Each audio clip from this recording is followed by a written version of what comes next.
तुम्हाला सुद्धा उष्णतेचा त्रास होत आहे का? आणि उष्णतेचा त्रास होतोय, आपण हे समजायचं कसं की आपल्या शरीरातली उष्णता वाढलेली आहे? तर तेव्हा तुम्हाला असं दिसून येतं की तुमचे डोळे चुरचुरायला लागलेले असतात, डोळे लाल होणं किंवा चेहऱ्यावर किंवा नाकावर उष्णतेचे गळू यायला लागलेले असतात, पाठीवर सुद्धा उष्णतेचे गळू आलेले असतात।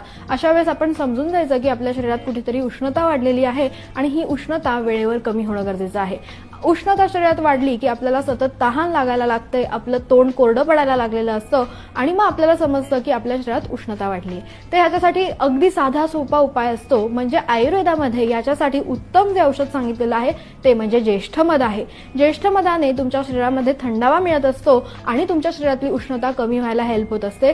त्याचप्रमाणे आहारामधला जो सब्जा आहे तो सुद्धा उष्णता कमी करण्यासाठी तुम्ही वापरू शकता। रात्री सब्जा पाण्यात भिजत घालायचा, सकाळी उठल्यावर एक ग्लास दुधामध्ये तो घालून सब्जा तुम्ही तो घेऊ शकता। ह्यामुळे तुमच्या शरीरामध्ये थंडावा तयार होईल आणि तुमच्या शरीरातली जी उष्णता वाढलेली आहे, कारण काय उष्णता ही कफामुळे सुद्धा वाढलेली असू शकते किंवा पित्तामुळे सुद्धा वाढलेली असते, तर अशी ही शरीरातली वाढलेली उष्णता तुमची जरूर नक्की कमी होईल।